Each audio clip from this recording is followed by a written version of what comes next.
Two guys either side of 50 with one dream to achieve middle-aged sporting glory.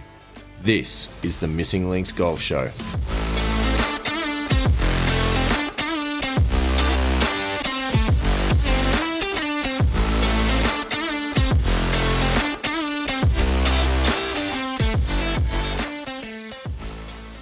Yes, pilgrims, that announcement can be trusted. This is, in fact, the Missing Links Golf Show. It is Andy Walker, episode 52. Yes, we've just clocked over the exact number of weeks there is in a year, and we've almost done one per week, haven't we? So it's got to be pretty close. What was the date of episode 1? As a matter of fact, we are recording this episode on the 15th of October. I believe our first one we recorded on the 12th of October last year. So it is now what 1 year plus. Happy anniversary. Oh, thanks, buddy. How exciting. Nice. So to celebrate, ladies and gentlemen, which we didn't even realise before we just had that conversation, to celebrate, we've got a lot to talk about. There's been quite a bit going on. We have not recorded an episode for around about 2 weeks now because of school holidays in our part of the world, and both of us dovetailing nicely with weeks away with the family, which meant that we had a couple of guest appearances. And the last episode that you would have listened to, if you're listening in chronological order, was a fantastic interview with Joel Gregory from golflifecrisis.com. I was listening to that just this morning, as a matter of fact, and great conversation, really good conversation, I thought. It was... Yeah, quite interesting, because in the last 2 weeks, because we haven't recorded, I haven't listened to really anything normally I do sort of go back and listen to a couple of the really interesting conversations that we have, but I've quite literally, like when we recorded with Joel, I sort of cut the cord quite switched literally off. And this is the first time I've come back to have the conversation. So it was quite literally a break for me, which is quite necessary. And if you follow the Facebook page, you would have seen a photo that I posted there enjoying a champagne with my lovely wife in the tropics, which was nice. Very, very much needed after a long winter. So that's been good. So anyway, we're back. We are back. We're playing golf. We're practicing golf. We're doing all sorts of things, and we want to tell you all about it. But before we get to that, Voice of the Pilgrims, Andy Walker, needs to be shared. It's a quick one tonight. Nice. Yep. So we had some fan mail come through from the we call it that because that's what it's called on the podcasting app, but it's the send us a text message button that you'll see in the show notes. And we had a message come through from CS Midland, Texas. I'm assuming CS are the initials, and it says this: love the podcast. Nice. Straight to the point. Is that it? Or? That literally, quite literally, that's it. Excellent. Well, yeah. I'm glad that people love the podcast. I mean, we love doing the podcast, so we do. You know, I'm curious, CS, if that's your initials. I'm guessing it is. It's CS Midland, Texas, Houston, Texas, actually, and the last 4 digits are 3684. If that's you and you're listening, drop us another line and tell us maybe why you love the podcast. That'd be interesting to know. Is there any specific reason, or you just generally love it, which is also fine. Like, it might be because of the theme music, it might be because of the conversation, it might be because of the guests. I don't know. Anyway, thanks for your message. There's plenty there to love. I mean, there's a lot. There's a lot there. It's definitely not because of the scripting department. I'll give you the tip. Anyway, is there a script? I think we've covered that. No, there isn't. There isn't. But we do have a bit to talk about. Andy Walker, I don't know what order you want to hit this in, but we need to hear about your round in Wyong. Yes. We need to cover off the end of September results of the Missing Links Golf Show Yearly Championship. There is a little bit of a equipment update to potentially share, and potentially also a little bit of a discussion about some training aids. Technology. Have I missed Love anything? the technology. No, that's about it. I think that's about it. I mean, I think that'll cover the next 3 hours, won't it? I think so. Oh, there's also a little bit of a conversation topic about the New South Wales Country Championships. Ooh, yes. That we need to have at some point as well. So there's a few things there. So I think to kick off, let's go to Wyong. Okay. How do you feel? Yeah, look, I mean, well, Wyong was very much, same, which has been a little bit frustrating. I played reasonably well at times. In fact, most of the time.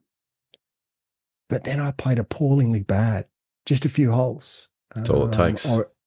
I actually turned one over, which was good. I started,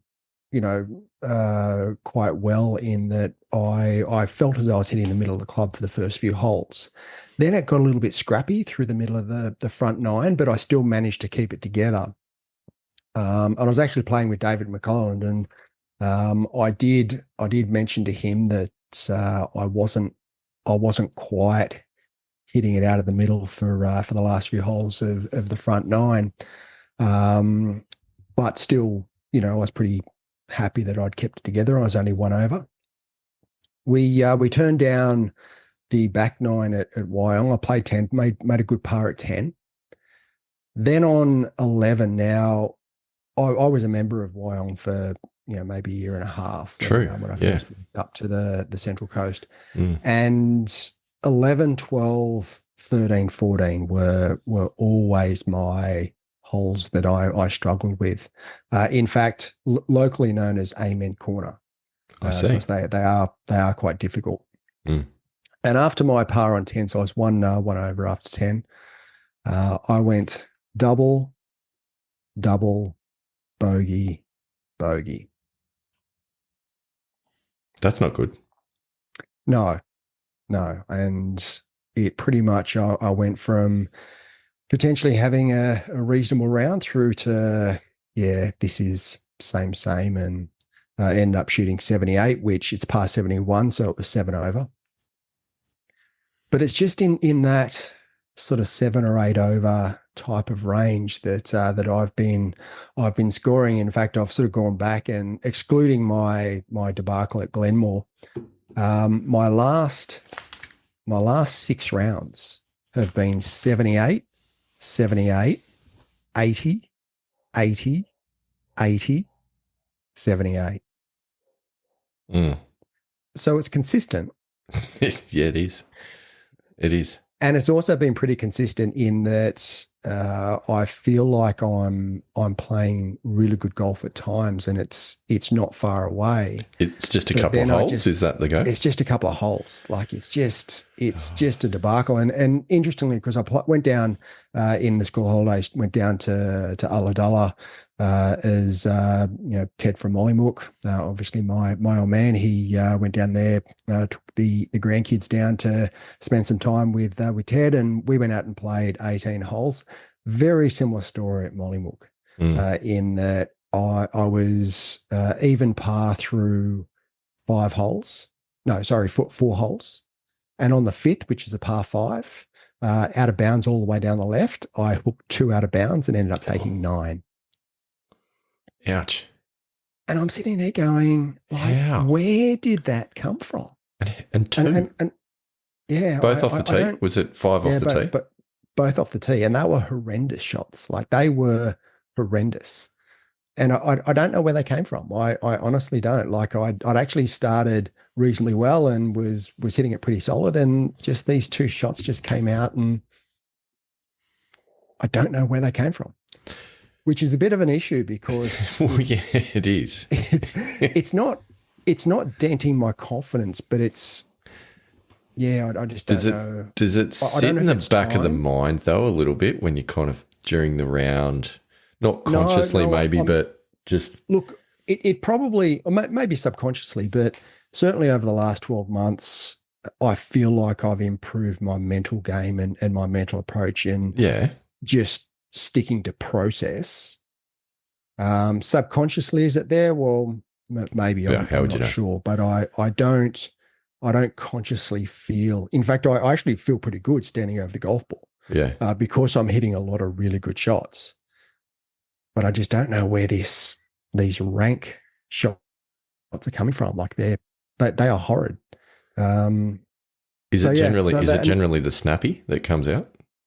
no, because I sort of continued on and had a bit of a string of pars and got through to what hole 16, and they've swapped the nines around since since I played there as a junior. So I always think the front nine is the Yeah. back nine and the back nine's the front Yeah. nine. So Yeah. I always get I have to figure out which hole is which. So the old seventh hole, which is 16, I hit it about 40 meters right. And there's actually a creek There in is. between the 16th and a couple holes earlier, the 14th. And I hit it into the creek. And that is a long way right. And I hit my four fairway from the tees. I wasn't even a driver. And I took a drop and then sort of made double from there on that hole. So, it's these, and John Sherman talked about, the war on double bogeys. Yeah. Well, I'm still having nine. It's just a round killer. It is. It is. Unless you're playing Stableford, but I'm do that in struggling. tournaments.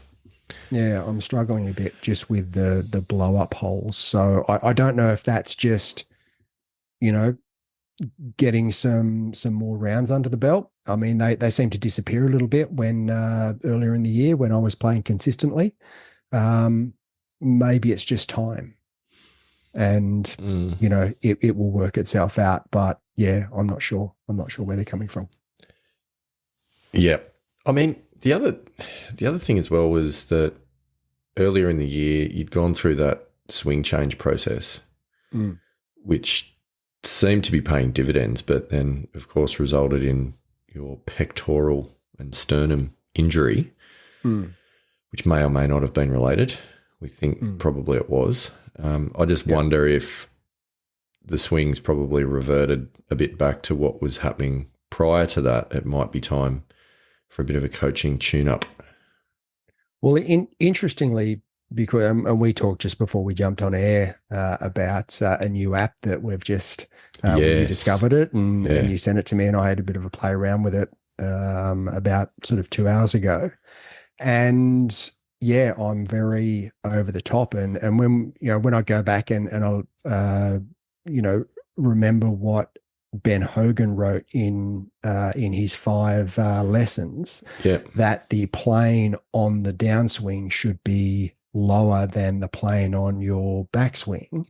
Well, mine is higher than my backswing. So I was that says to me quite that I'm surprised to see that. Yeah. So I think that may have something to do with it, that I'm just getting too steep on the downswing, and that was a little bit of an eye opener. And I made some adjustments, and I sent you my second swing there, which was much, much better. So maybe that was it. Maybe it was just something as simple as that, in that I was getting a bit flat on my backswing and coming over the top a little bit. I think it could be that. And I know one of the things that's made the biggest difference for me lately has been getting the takeaway, in the right position to, I think it's Justin Thomas that does this when he's, doing his practice takeaway before he swings, takes the club back to about horizontal, make sure that the club head's outside his hands and that the face angle's sort of matching up with his spine angle. And he knows that if he can nail that part of the takeaway, the rest of his swing's going to slot into position pretty well. It's actually, it's really true. And then there's another video, not that I would be subscribing to YouTube University by any stretch of the imagination, but the video that was with Andy Proudman from Me and My Golf with Sean Foley doing the drill, which was sort of the one that he was doing with Tiger, which was the horizontal to horizontal takeaway to get that, get that takeaway on plane and get the release through the ball. That's pretty much all I've been working on in the High Performance Center. It's and it has made a massive difference, in particular to my results off the tee, which I'll come to shortly when we talk about other things with strokes gained results. And I've never been happier with my driver swing than I am at the moment. My irons, there's still a little bit of work to do. That's a bit of a weakness, but that's been to do with consistency of hitting the face actually more so than anything else. But driver results have been quite amazing lately, which is really cool. Okay. So I think there's some things on that, and I know my plane is a lot better than what it used to be.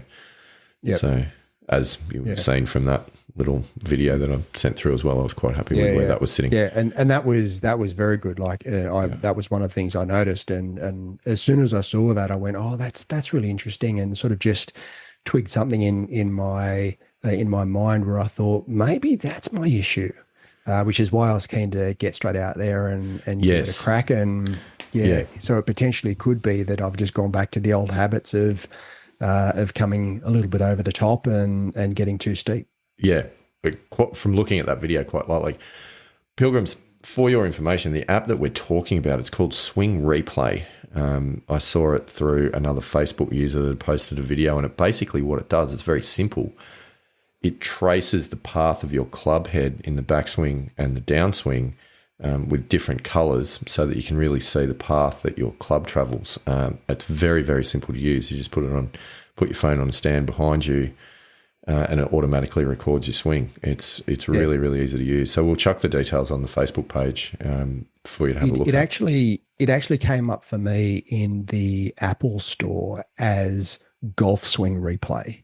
But then when I've downloaded the app, it just comes up as Swing Replay. So if it comes up as Golf Swing Replay, that's the same thing. One that, we'll try and we'll drop our videos on the Facebook page and Instagram and whatnot, and you guys can critique what you think of what you see. So it's quite exposing. It's actually really good. I think it's going to be a good training aid and worthwhile using. There's a free version and a subscriber version, which we might have to subscribe to. Yeah, I must admit, I do like this app more than I like the AI app that we're trialing earlier in the year, because at least 100%. This doesn't actually diagnose and gives you a score out of 10. That was so bad. That was so bad, and it was so addictive. I hated it. Yeah, I mean, in the end, I actually, I haven't deleted the app, but I haven't used it for quite a while, just because, it's just so foreign to anything that I want to be doing with my game that I just went, you know what? No, I just don't want to do it. It was bad. It was bad. Really interesting and a lot of fun, and like I say, really addictive, but just so bad for your game. I like this one. I like this one. The Swing Replay app, I think that's going to be a lot more useful. Because all it is it's just showing you the facts. It's not interpreting it. It's not telling you what to do, and it's certainly not giving you a score. But it does the stuff that you see on, that the graphics does on PGA Tour coverage and those sorts of things, which is quite cool to be able to do that in your garage. Is really good, and you could. I'm sure you could take it out on the course and do it on the course as well with if you had a little phone holder or something on your golf bag. Yeah, you'd be able to do that. Might look a bit weird, but you could do it. Anyway, moving on. So that was Wyong. Okay, how did you finish in the competition though, Andy Walker? To be honest with you, I didn't really check. Really no. I mean, look, I may have come maybe top 15. There were actually 4 under won it. Really good score. And the guy who shot 4 under was actually 6 under with 2 to play. No, sorry, 6 under with 3 to play and bogeyed 2 of the last 3 to finish 4 under. And he won by 4. Even par was came in second. But David McCullum had 78 as well, so him and I tied.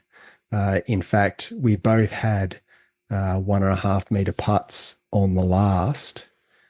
He was 1 shot in front of me, and I made mine, and he missed his. That's gonna burn. Yeah, and he knew it too. I actually didn't know.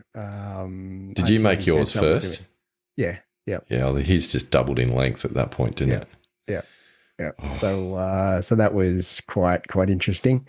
So we tied on 78, but it was pretty disappointing.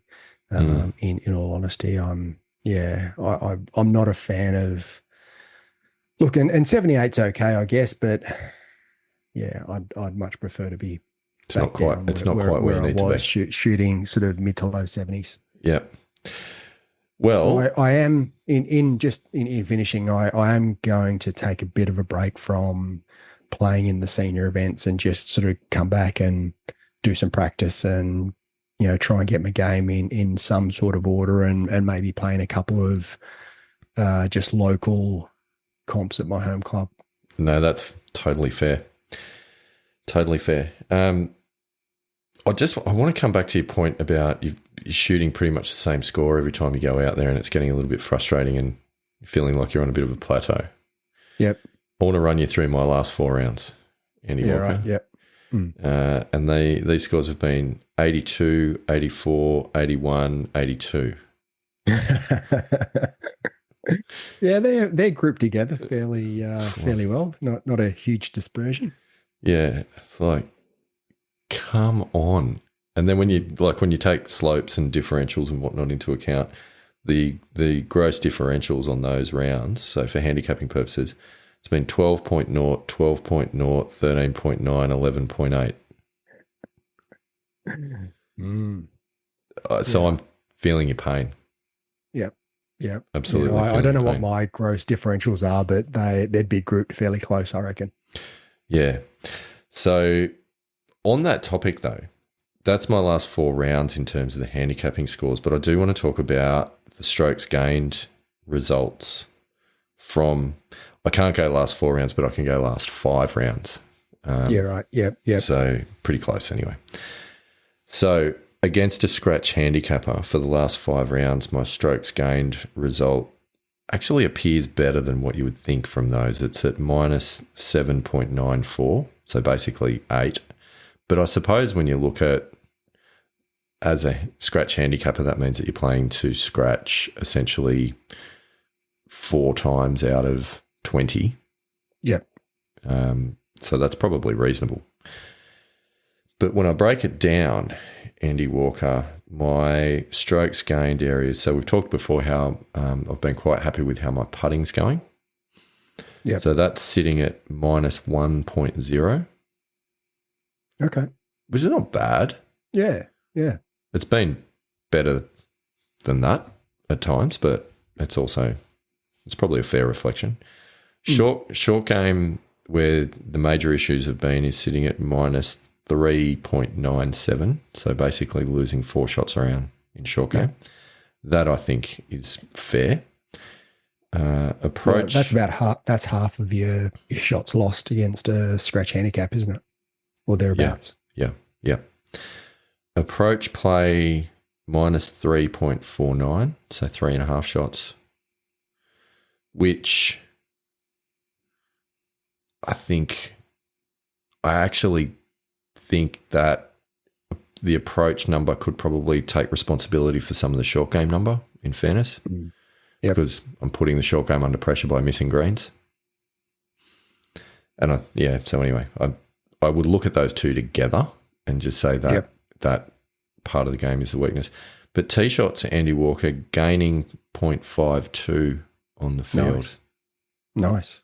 Driving it well. And I can tell you if this was 4 rounds rather than 5, because the 5th one was a bit of a scratchy round, it'd be closer to gaining a full shot on the field. Yeah, right. Okay. It's been good. Driver's going well. So there you go. That's nice. An interesting breakdown, I think, and it definitely highlights where the problems lie. I mean, look, and the old saying of drive for show and putt for dough. I don't necessarily subscribe to that, because if you can put yourself in a good position off the tee consistently, it makes the game so much easier. It does, and the funny thing is that on these rounds that I've been shooting in the low 80s, they've almost felt like high 80s because I've been driving the ball so well, but not capitalising. Yep. And as an example, on the round on Saturday, which was an 82, I played the last 9 and then played the first 9 as the back 9. So hole number 1, which is the straightaway par 5 along out of bounds right, hit a great drive, hit my 4 hybrid onto the green for 2, pin high on the green for 2, par 5, and made a solid par. Nice. Well, I mean, it's always good to have a solid par. So, and it was one of those things. It was a downhill first part, and I had a run at it, and it burned the left edge for eagle. And a long way down, I'm like, this is in. How good is this? What a great start to the night. Burned the left edge, and it just kind of that kicked it a bit more down the hill. So it was probably about it wasn't that long a putt on the way back. I don't know, 4 or 5 footer or something like that. It wasn't too bad, but horseshoed like 180 degrees straight back at me. Like, oh, come on. So there's things like that I kind of feel like it is so close. I'm not having the issue so much about blow up holes. Like I've only had the odd double here or there, but nothing worse than that recently. Yep. But it's just the leaking of shots here and there that is annoying. That's just preventing it from slotting into a really good round. And unfortunately, as a result of that, as you're aware, I've blown out now from, where I was at a low of 8.1, I'd kind of crept up through the 8s, and it's now blown out to 9.1 because I lost a 4.4 round out the bottom end whilst I've been mucking around with all these 11s and 12s. Yeah, right. So I don't know. I don't know how I feel about it at the moment. I'm a bit flat on my game at the moment. Like I feel like there's a lot of good stuff going on though, but it's just a bit like you. It's just not quite firing. It's not quite clicking. Yep. Yeah, look, I think these plateaus are just part of the pilgrimage, I guess. It's and I remember when I was first going from a handicap of 20 through to down to close to scratch, it was I'd make a lot of gains really quickly, and then I'd plateau for a number of months. And then all of a sudden something would click, and you don't know what it is. But then all of a sudden, because I went from my first handicap was 20, and I was on 20 for probably almost 12 months before I could actually play to it. And then within a few months, I went from 20 to 7. And then I was on 7 for a number of months and struggling around 7. And then I went from 7 to 4 within, a few weeks. So it's just these plateaus, I think, that you've just got to remain patient and work through. And it just sounds like both of us are on one of those plateaus, and we've just got to maintain that. Yeah, I think you're right. I think you're right. And listening to the conversation from the previous episode earlier today, I think we were kind of having a similar conversation as well and sharing that as wisdom with Joel, our guest on the show. Yep. And I know it to be true. It's hard to accept though that because you want to get through the other side of it. You want to know that you're going to get through the other side of it as well, and that it's not a case of going backwards. So there's always that as well. But I don't think so. I genuinely don't feel that. I feel like my game is so much more solid than what it was, 6 months ago. And particularly off the tee, like I'm feeling really confident that I know where the ball's going off the tee, which I never used to feel that before. Yep. That's a huge change, and it's really good. Yeah. It's been really good. Yep. And then that reduces a layer of stress, provides a whole lot of confidence in terms of getting off the tee box, because when you're not getting off the tee box, it's very, very difficult to post a good score on any hole, let alone a round. So there's positives there. I am taking other steps. Andy Walker, you'll be interested to know the worst part of my game being identified as the short game. The time has in fact come to retire the old set of Cleveland wedges. Ooh. Yes. Okay. So this is an exciting update. I'm not going to give too many details right now, but suffice to say that there are 3 very shiny new Bob Vokey designed SM10 wedges in the bag as of last week.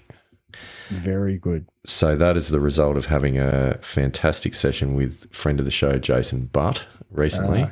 Nice. And How good's he? And like, oh, just going through that whole process. And obviously I went through it with yeah, my driver fairway and the utility iron. yeah. But how much does he know about A, Titleist clubs themselves, but B, just how to fit you as the individual golfer with the right golf club? So good. Honestly, so good. It was so much fun. We are Pilgrims getting Jace back on the show in a couple of weeks' time, and he's going to explain the process that we went through. And I'm interested to have that conversation because I feel as though what you guys did at the top end of the bag versus what I did with Jason at the bottom end of the bag will be quite different because one is quite data driven in terms of distances and launch angles and carry distances and those sorts of things, and the other is actually was a lot more feel oriented rather than detail. So I'm interested to have that conversation and get his explanation of the way that he goes about doing those different parts of the bag fitting, because it is quite a different experience, I found, but was so much fun just with every different design of Vokey wedge known to man, with bounces and grinds and lofts and all those sorts of things. So that was very cool. I have used them only for one round, and they're mint. They are really good. One question I do have: Did you look at your gapping between? Yes, we did. Yeah, because that to me is a really crucial part of, well, what I think is a crucial part of a wedge fitting. Yeah, and I think we've talked about it before in that I'm not going to go and change my irons. Yeah, because I do have a couple of Vokies in the bag, but I've got the AP2s currently, and I am going to change them over probably to the T150s. But when I do that, I also want to go through the wedge fitting as well, just to make sure all my gapping is correct, because I don't think my two Vokey wedges would fit with the lofts of the T150s. They suit the AP2s, but I don't think they'd suit the T150s. So it's a very good point. Both those processes. It's a very good point, because your first gap wedge, I say first gap wedge because I use two gap wedges from the pitching wedge, gap wedge, sand wedge. May go to a lob wedge in the future as well, but I'm not currently doing that. And the important thing is to get the gapping right from your pitching wedge. So whatever the loft is on your pitching wedge, you need to kind of build from there rather than just deciding, I want to do these particular lofts on my gap wedge and sand wedge and whatnot. It's got to fit with the gapping in the rest of your iron. So, I mean, look, we'll go into all the detail with Jason when we get him back on the show, but it was a fantastic exercise. And what was also really interesting, because you were talking about your numbers on the TrackMan in relation to the PGA Tour and the Seniors Tour and some of those averages.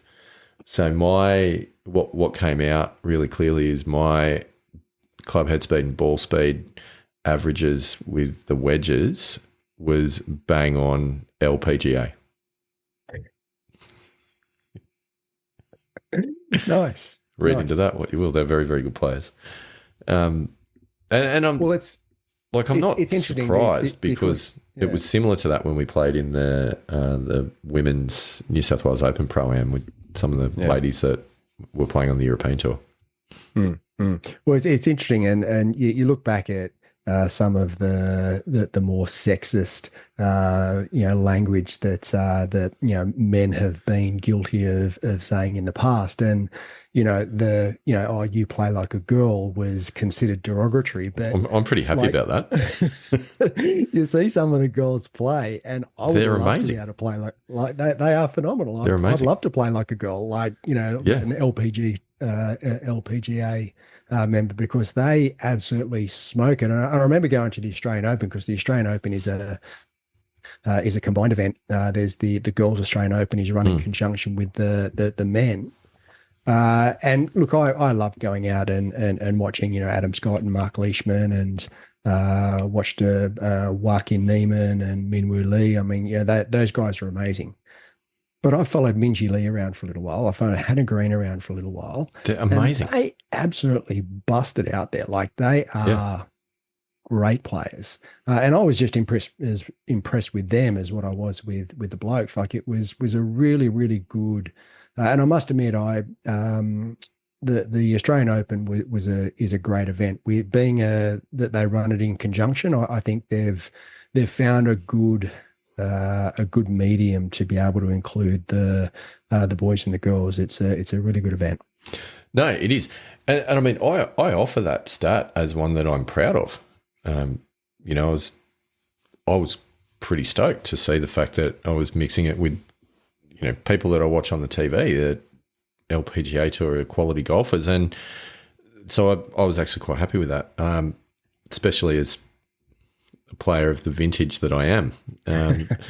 So I thought it was good.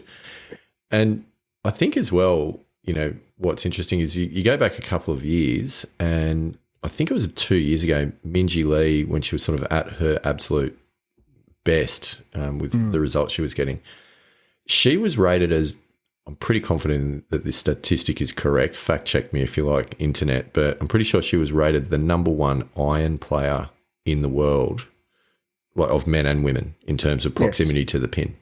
Yep. That's incredible, particularly when you consider that she would be hitting, one or two clubs longer than the men. So she's probably hitting 7 iron to 9 iron, for example, but she was sticking it closer on average proximity than any of the professional players of any of the tours globally. Like that. Yeah. That's a hell of a skill set. Yeah. Yeah. I think her, as you went through her bag, I think she was either number one or very close to it in every single club through the bag in regards to proximity to the hole. Like it was just amazing the stats that she accumulated that in that period of time. Mm.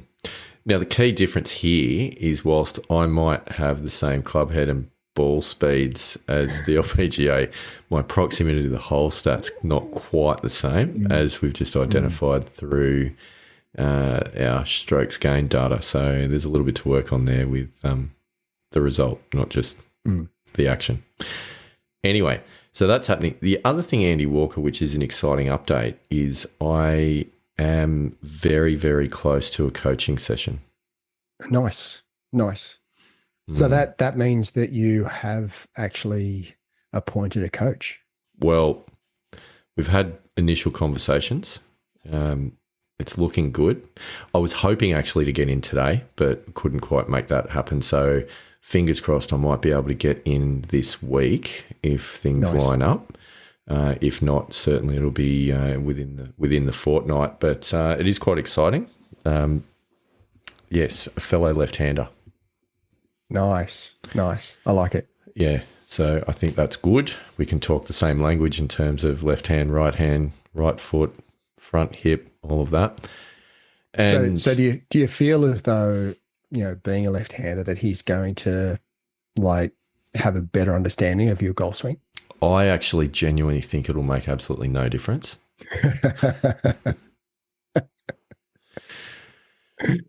But it's a good talking point. It is.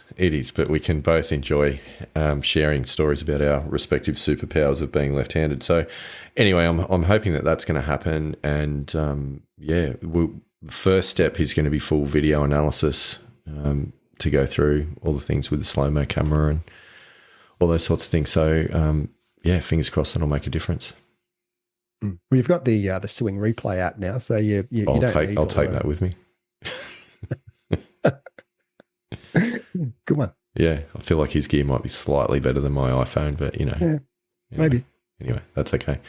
So that's the development plan. I think I've decided to get cracking on that now because we've just hit daylight savings, and that means that the opportunity for practice and to put these things into play is going to be a lot more. And I think it's the right time. Let's hit summer and try and really get things cranking because we're not too far off eligibility for the New South Wales Senior Amateur Championship, which has been the long and drawn-out goal of this show, and that's coming up in March 2025. It's not far away, is it? I need to get the house in order between now and then because the handicap's been going slightly in the wrong direction. Well, I mean, now you've got the Vokies in the bag. I mean, surely that's got to make a difference. Mate, you'd think so, wouldn't you? Like, do they not just hit themselves? Yeah, I wouldn't go that far. Yeah, I wish they would at times. But with daylight saving, there's plenty of time to get out There's there. There's a lot of time. The Missing Links Golf Show, High Performance Centre Central West Annex. Yeah, there is a lot of time. Look, even just the attitude that the new set of wedges provides, that I'm now looking forward to the opportunity of playing a short game shot rather than somewhat dreading it, that's got to make a difference in and of itself. Yeah. Yeah, for sure. You would think. All right. So, what's next, Andy Walker, on our list? Are you keeping track? Why don't we do the September results? Oh, get that out of the way. We can do that. Absolutely. I've got them here in front of me. Just give me a moment to bring the infamous spreadsheet up. So I do have to say that every round that I played in September was a senior amateur event stroke play. Right. Tournament conditions. Okay.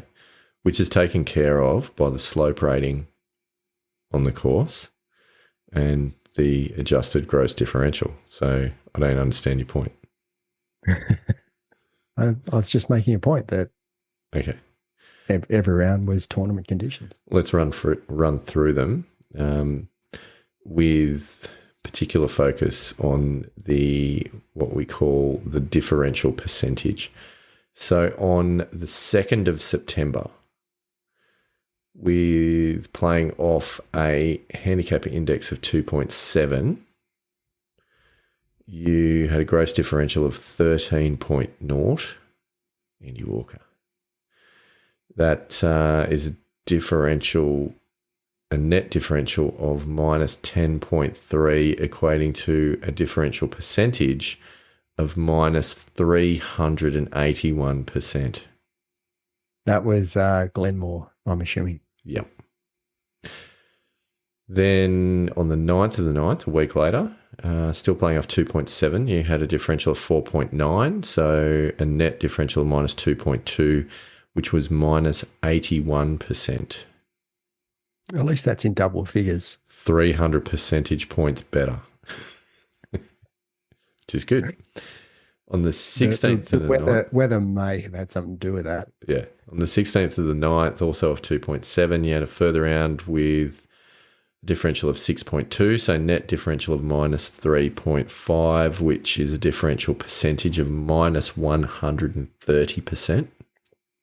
And your last round of the month on the 30th, again off 2.7, and a differential of 5.5, which is a net differential of minus 2.8, and that is a differential percentage of minus 104%, which means your best round of the month was on the 9th at minus 81%. So that was ideal. That was the score to beat. The gauntlet had been thrown down. And you played like on the last day of the month, didn't you? Close to it. It was on the 28th. And this just snuck it in there. So I do want to talk about this because this is an interesting story. On the 28th of the 9th, the Saturday competition was what is called a plus par competition, which means that, as in the versus par, where you get, if you beat your net handicap score for the hole, you get a plus, and if you even tie it, square it, you get a square, and if you don't make it, you get a minus. All right, as opposed match play against the course, yeah. Yeah, but a plus par, slightly different. Where if you get a shot on the hole and you make birdie, you get 2 pluses instead of 1 plus. Ah, okay. So you can gain the shots. Okay. So on this round, so do you then, can you get a double minus? No, only double plus. Okay. So what it's like playing Stableford with no 1-pointers. Yeah. Well, no wipes. No. Everything's a wipe, just no 1-pointers. But because on the Stableford situation, well, I mean, you could argue that everything's a 1-pointer, but it actually, yes, actually, that's the right way of explaining it, and that will make more sense to the story as it progresses. Everything's a 1-pointer if you don't make 2 points or more. I'm glad that you came to that conclusion by yourself, so I didn't have to argue the point. There's a reason why that got confusing. So anyway, in this particular round, I was 3 down after 3 holes, and I finished 18 holes 3 down. Oh, okay. All right. Right. With a plus and a double plus and a couple of minuses along the way. Mm. So I don't know if you were watching the handicapping app in the following days trying to see if I actually lodged a score in September. Well, it actually didn't update. It's sort of like what it was another one like a couple of months ago where there was. It actually didn't. It never did. It never dropped in. But this one took 3. This one took 3 days to get in, and you might go, well, why is that? Okay. Yeah. Now, the reason is because Golf Australia won't accept a plus par event as a handicapping score. They'll accept a par event as a handicapping score, but not a plus par event as a handicapping score. Yeah, the reason is exactly what we just talked about, that every minus is equivalent to 1 point. And sorry, Pilgrims, this is getting deep in the weeds of scoring. If you're not a golf nerd like us, it's not going to make a huge amount of sense. So theoretically, my being 3 down at the end of 18 holes should be equivalent to 33 Stableford points, right? But you can't have a wipe effectively as you would in like you can't have -2 against your handicap on a hole. Yeah, and that's the problem. So that's why Golf Australia wouldn't accept that competition type. So what that meant is that the golf club had to go back through all of the cards and resubmit them as Stableford scores for handicapping purposes. Now, what it also meant is because we were playing a par event, when you couldn't square the hole, quite often we'd just pick the ball up and move on rather than trying to grind out 1 point. Yep. So then that meant on the Stableford scoring, all of what could have been 1-pointers became wipes. So what I thought was going to go through as a 33-point round went through as a 29-point round. Wow. Okay. That's interesting. So does that mean that Golf Australia will accept a par event? Yes. But not a plus par event. Yeah, and look, that makes a lot of sense. I have to admit, I have played in an event like that. It was called something different. But yeah, it doesn't make a lot of sense that you can gain but not lose. Yeah. But you can't have a double minus. That makes, well, I mean, that's just Stableford anyway. So I don't see the point of playing that. I understand a par event because you're playing match play against the golf course. Yeah. Double plus, it's just why? Like, what's the? You may as well just play Stableford, to be perfectly honest. Yeah. Like, I think the club was trying to create some variation for the members of different styles of competitions, and didn't realise the implications of doing this. They now know because they had to go back through 160 odd cards and re-score them as Stableford scores and enter them into the system. So that's why it took 3 days for the score to drop in to the handicapping app. What that meant, very long-winded way of explaining that I was on the day playing off 8.9, and what I thought was going to drop in as a score of about like a 9 or something like that became a 13.9 because of this controversy with the scoring system, which was a differential of -5, which equated to -56% Andy Walker. If you've been playing along at home for this long, Pilgrims, you will know that -56% is in fact a better result than -81%, meaning another month to the good guys. Even though there's only one of you. Also true. Mm. So So after my run earlier in the year, I have now put 4 on the trot, yeah, which means that the yearly championship tally is Andy Walker on 11 points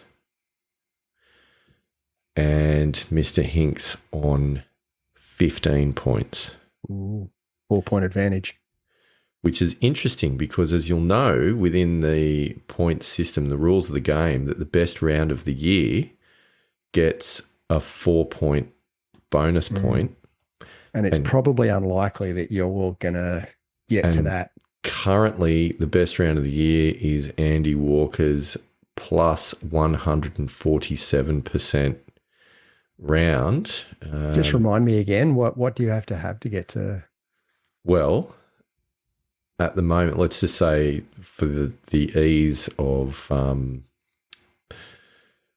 the maths of it, if I play off, say, 9.0 for argument's sake, I would need to have a differential of around about minus 4.5. So what, 4 or 5 under you've got to have. Nice. Be a hell of a round. I mean, the whole plateau thing is going to have to change if you're going to get near that. To be perfectly honest, I'm happy to keep rolling with the whole plateau thing if it means that the months are going to keep panning out like this. Because, well, I mean, we've got what have we got? 3 months left of the year. Yeah, so we got 3 months left. Essentially, assuming that I don't shoot a 5 under par round, which I think I'm never going to rule it out, but I think it's unlikely.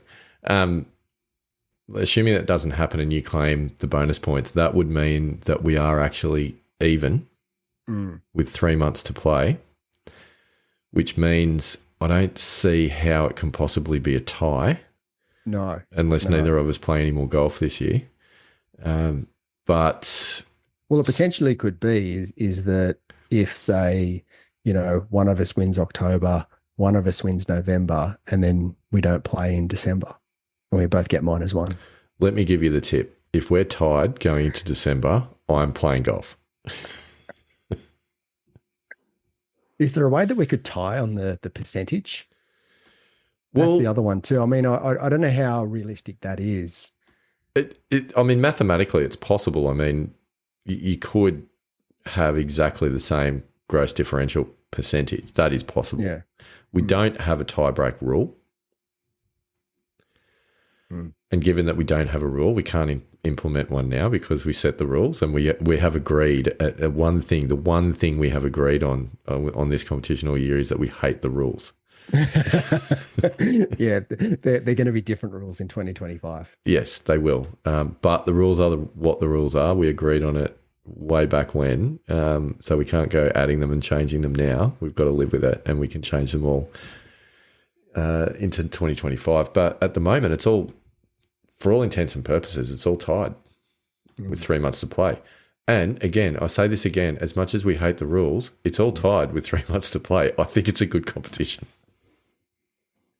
Well, it's certainly added a level of variability into the mix because, and yes, golf is a variable game, and we've had different things that have happened, injuries, good golf, bad golf, all the rest. But yes, at the end of the day, here we are, 3 months to play, and we're all tied up. And another statistic which makes this all the more remarkable, okay, Andy Walker, strap yourself on. I've been running an average at the bottom, or you have. One of us put it in there. I'm not sure. No, I put it in there. Yeah, I'm not sure who did. Because I'm like, oh, wow, that's pretty cool. Did I do that? No, apparently I didn't. Andy Walker's been running an average at the bottom of the... Was my Excel spreadsheet skills that put those in. Because I was quite impressed when I had a look at that. And I thought that I'd done something really good, but it wasn't. It was Andy Walker, Pilgrim. So well done, Andy. So at this point in the year, just on the differential percentage, your average differential percentage so far this year is minus 79.11%. Yep. My average is minus 38.52%. Oh, okay. Pilgrims. You can read into that what you will. Maybe that would be the tiebreaker stat potentially, but it's not in the rules. It's not in the rules. So what are the other run through the other averages that are there? Because there's a couple of averages down the bottom. There are. That's the important one. Because that's the only one you're winning. It depends how you look at it. The actual handicap index average, your average index that you've played off this year is 3.29. Mine is, interestingly enough, is 9.55. Okay. That's not quite right, actually, because I think I've now played 17 rounds. Yeah, because I only put it in for the number of rounds that we'd played at the time. So if you've had to put another round in, then So let me just adjust that. 8.99. Yeah. That sounds more like it. 8.99. Yep. So I've got to change all of these. Hold your horses, ladies and gentlemen. There's some incorrect data. One thing I will not do is quote incorrect data. One thing apparently I will do is edit Excel spreadsheets whilst podcasting. So now we've got it. You were average index of 3.29 to my 8.99. Yeah, that sounds better. 5.7 difference. Your average actual differential is 5.37 to my 12.15. So it's just under 7 shots difference. So your average net differential, so your scores minus your handicap index, it's been minus 2.07.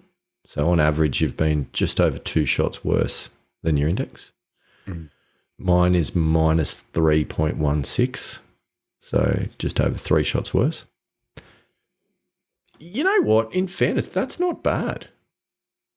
Yeah, and I did, to be honest with you, when I was putting those formulas in there, I was looking at going, I don't feel like I've played a lot of good golf this year, but when I look at those stats, that's not bad.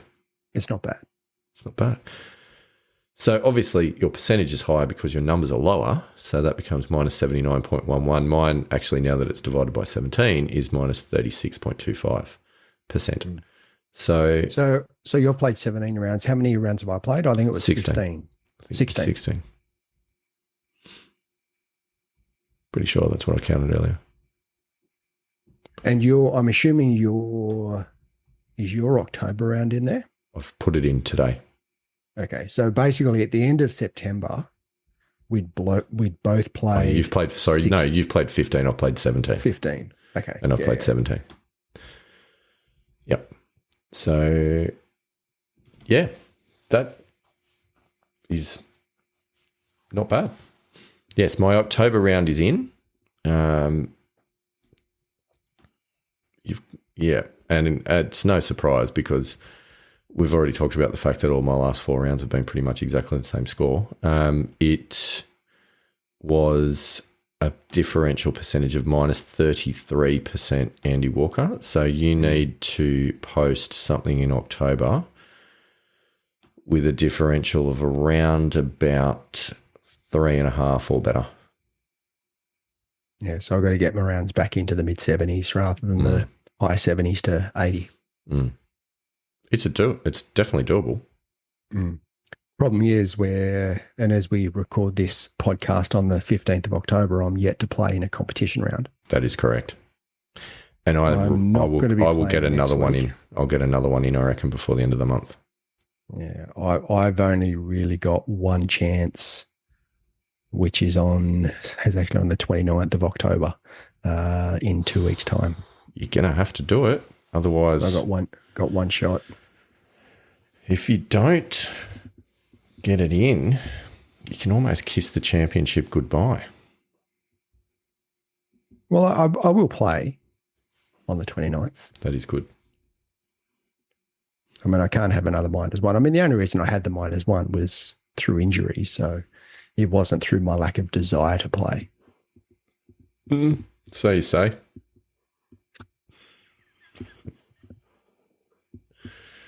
I'll take your word for it. Yeah. I'll take your word for it. I think that argument that you started pretty early in the show has been put to rest. I didn't start it. I think it was one of the pilgrims that started it. Nevertheless, Andy Walker, we've just ticked over the hour mark in this podcast, which I've got to say has been an absolute masterpiece of rambling conversation. It has been. If you're still with us, pilgrims, congratulations, and we appreciate you hanging in there. There's probably one other little topic of conversation that we need to have, and that is the New South Wales Country Championships coming up on the 9th and 10th of November at Parks Golf Club in the central west of New South Wales. Yes. As has been well documented, I did put an application in very, very early on, and the state of play was that you had to have an index of 9.4 or lower at the time of application to qualify. There are 120 spots in the field. If there are more applicants than 120, then you start getting pushed out of the field based on handicap. We don't know if that's handicap at the time or if that's handicap when you put your application in. Don't know the answer. I reckon to it's that. probably at the time. Now, when I put my application in, my entry form in, I was at 8.1. As we've just discussed, it's blown out to 9.1. It's borderline. Of the 120 spots when I checked earlier today, 100 of them have been filled. Right. There are 5 days remaining for people to get their entries submitted. Now, I did say to you before, don't go on the website because there's a piece of news. Yes. And that piece of news is I had an email earlier this week from our friend at Golf New South Wales, Emmanuel Aravanis. Yes. If you're listening, Emmanuel, we have talked before about how fantastic your customer service was, and we're a big fan of that. The email says 2024 Men's New South Wales Country Championships, blah, blah, blah, detail, asterisk, asterisk, asterisk, all in capitals, shouting, important update. Ooh. That's what I thought. And there's even stuff highlighted and all that sort of stuff. Yeah, right. Anyway, what it says in the email, it's short, sharp, to the point. It says, please note. So this has been sent to all people with an entry currently into the event. Please note, the scratch winner of this event will now gain automatic entry to the 2024 New South Wales Open Championship at Murray Downs on 14 to 17 November. They will get to play alongside some of the best professional golfers in the country and from around the world, including the likes of Cameron Smith, Jeff Ogilvy, David Micheluzzi, Lucas Herbert, and many more. Thank you. Nice. So, on seeing a shot, you reckon? On seeing this announcement, which was also posted on various social channels and on the Golf New South website, I had a text message from a friend of the show, Alex from New South Wales, with the screenshot from the Golf New South Wales website, and he says, New South Wales gig up for grabs. Who cares about seniors events? You can play with Cam Smith. Well, there's two things that I'll say. Firstly, A, you've got to win it and qualify. B, if you do win it and qualify, you've then got to be drawn with Cam Smith to play with him. No, I'm going to add something to this, which is before both of those things. Okay. As we just talked about, 100 spots have been filled. There's 5 days of registrations left. I reckon my handicap is probably the highest in the field. Yeah, right. So I've got to be close to the first one to get punted if we go over the 120. In 5 more days, now that this announcement has been made, what are the chances of less than 20 more people putting their names down for the event? Slim. So here's a question then. Given that you've already planned the weekend out there and obviously have got management approval and all the rest to have the weekend, because I haven't actually entered yet. Of course, my concern was that if there was a lot of entries, you wouldn't have made it from a handicapping perspective and would have been balloted out, which means I'd be traveling out there by myself. But if you're already going to be out there and you get balloted out, you've obviously got a free weekend to drag the bag around, surely. Yep, and I'm okay with that. If you put your entry in, and I think if we hit rewind, we're gonna come across this at of an episode about 2 months ago when I said, "Oh, wouldn't it be funny if it was your entry that pushed me out of the field?" It could happen. I'm going to wait because is it the 20th? It's the 20th. It's the 20th. Does it say like close of business or something on the 20th? We will check the finer details. I'm going to put my entry in at 4:59 to try and be the one. No, but yes, I have already got it in the family diary that weekend is the Country Championships in Parkes, which is only an hour away, so it's fine. I don't intend actually staying in Parkes. I intend staying in my own bed. If you are to put an entry in, there's a spare room here for you, and I either play alongside you or I caddy. That'd be funny. Yeah. All right. Well, I'll put my entry in, and I'll make sure that I put it in before 4:59 on the 20th. Oh, I am chewing the nails, just waiting to see what happens on this. I don't see, with 1 week to go, and this now being a New South Wales Open qualifying event, I just cannot possibly imagine that it won't get flooded with entries, which is a bit disappointing. So, does it actually tell you how many players have entered on the? Website? Yeah. You can have a look at the list, and you can, in fact, see everyone who has entered by name and club. Yep. Yep. So we will keep a close eye on it. It's controversial, Pilgrims. I'm not sure how I feel. It is very controversial. So, well, that's big news. It is big news. I thought you'd enjoy that one. Yeah. Well, I'm entry in. Yep. I was tossing up, and I did speak to my lovely wife about it, and I thought, I don't know, I might have to just wait and see, and hopefully we'll both get in, but now I'm just going to be touch and go. Given it's New South Wales Open qualifying. I know. Not just New South Wales Senior Open qualifying. No, I know. It's Open qualifying. It's the big dog. Is it just the winner? Yeah. Or is it? It's one person. Okay. Right. So it'll be all on come Sunday afternoon. Yeah, given my plateau at the moment, it's probably unlikely that 78-80 is going to get up and win. But I promise you, 78-80 is not going to win it. Nor is 81-82 or 82-84 is not going to win it. Okay. Anyway, but on that topic, the other one to consider is the Hahn Open in Orange at the end of the month. Yep. Not this month, November. So yes, food for thought. I may struggle to get a berth in that one because that just happens to be my birthday weekend, and perfect. May struggle to get that one plus management. I would suggest just floating the idea that nice family holiday for the weekend to Orange, and then. Oh, yeah, sorry, I didn't mention that we've got a couple of tee times as a tournament on. Yeah. See how that one goes. Yeah. Not too good, I suspect. I don't think the argument would blow up whilst you're at our place. No, definitely wouldn't. Yeah. But it will at some stage. And rightly so. Let's be honest. That would not be a good strategy. No. Oh, dear. Andy Walker, what a catch-up it's been. Another epic hour and 10 minutes of utter ramble. But there's been a lot. There's been quite a lot of golf. It's been good. We've had golf to talk about.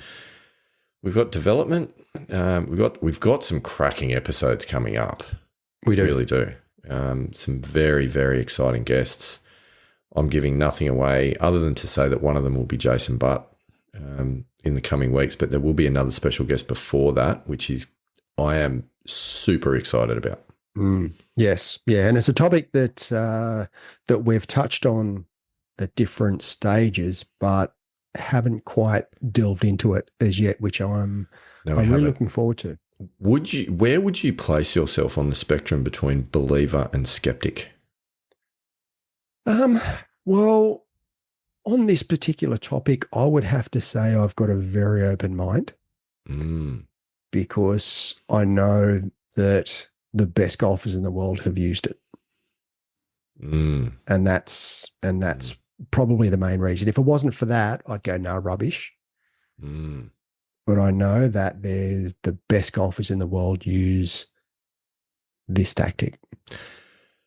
Not just the best golfers, best athletes, Navy SEALs, all sorts of high performance individuals.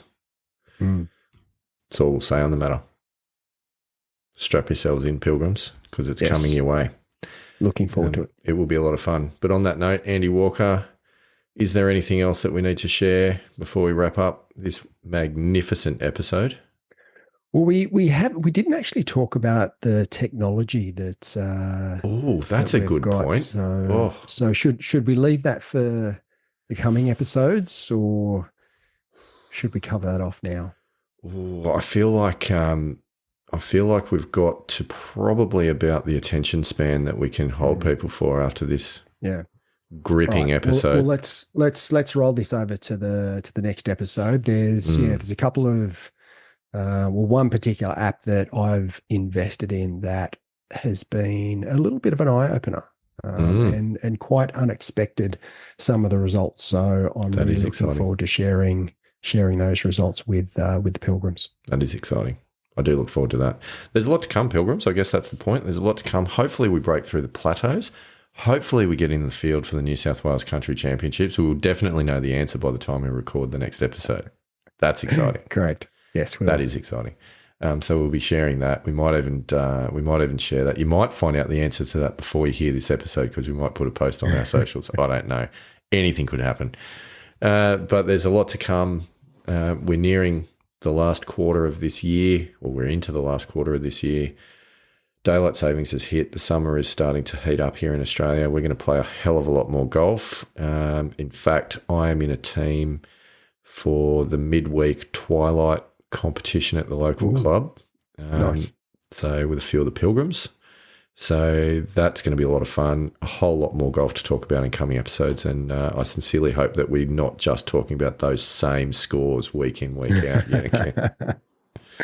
Yes, a little bit of improvement. That would be nice. That would be nice. All right. Well, Andy Walker, what is there left to do? Rock out, pilgrims.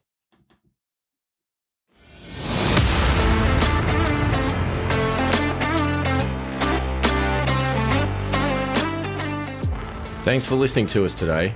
We love hearing from our pilgrims, so please reach out to us through any of the links in the show notes. We know golf is hard, so we hope we can help you shoot better scores and inspire you to keep trying. Rock on, pilgrims.